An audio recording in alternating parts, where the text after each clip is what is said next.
Hi, Courtney. Hi, Drew. Well, this is quite a roller coaster. How did you feel about being on America's Next Top Model?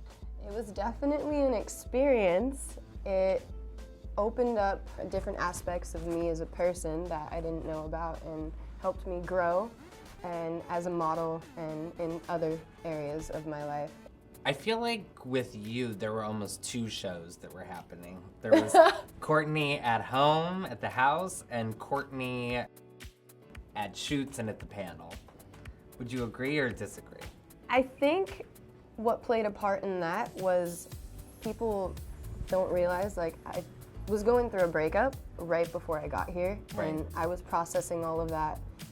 And the thing that was different about, any other breakup is I had a camera documenting all of it Yeah. 24/7. So I was very emotional during that time.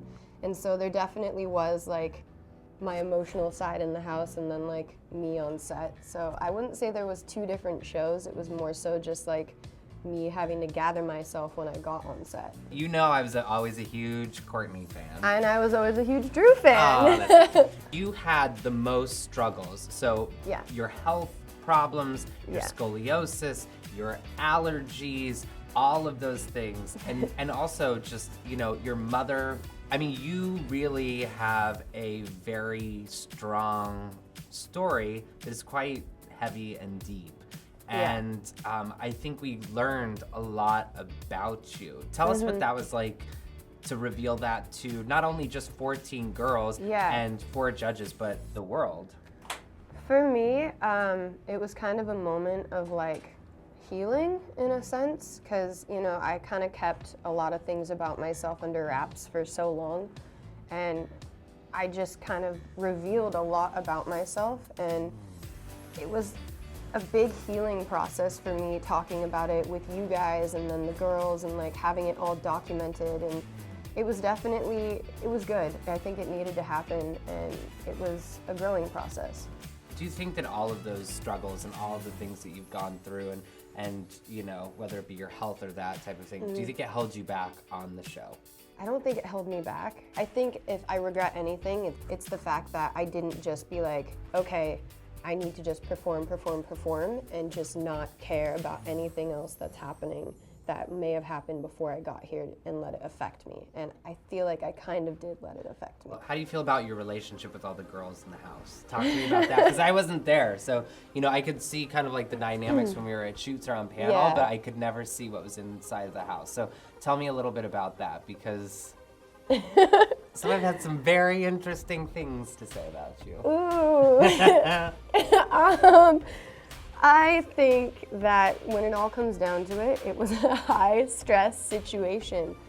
A lot of us were put into this house with different personalities. We all came from different backgrounds, and we were forced to like live with each other without an option. And it was good and bad. And there was some arguments and some things like that, but overall, I think I walked away from the show with a lot of friendships, especially a few of the girls that I got very close with. So Who did you knock it along with? I think from day one I would have to say the twins. The twins, and then Marissa in the beginning, but she warmed up to me and got used to my quirkiness. Do you think that you were the villain of the house? No. No. I don't think I was a villain. I don't intentionally do things to hurt people, and when I do feel like I hurt someone, I do like to try and fix it. So I don't think I was the villain. I think I was just misunderstood, and Yeah. I don't think my quirkiness was understood till people actually were like, okay, so she's just kind of a weirdo. I don't know if it's because you became more competitive or because the stakes were raised in the house, but it definitely got a little bit more, you know what I'm saying? I have an explanation. Okay, you always do. I was going through stuff, and from day one, I got called a crybaby, and I got called things, and it kind of just built up within the weeks, and it came to a point where I'm like, all right, I'm tired of people saying these things about me and picking on me, whether it be about my past or certain things about me. So I just kind of got to the point where I'm just like, all right, I don't care anymore.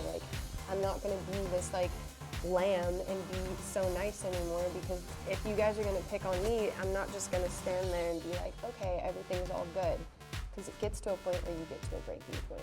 Well, because you were picked on from day one, picked on about your eyebrows from day one. My caterpillar. Your caterpillars was absolutely part of your signature look Thank you. that we thought of. Well, it was good to see you. Good to see you Congratulations too. on all your success. Thank and you. Good luck. Thank I'm you. gonna give you a hug. Aw, I don't normally hug people, but luckily. I'll cherish it forever.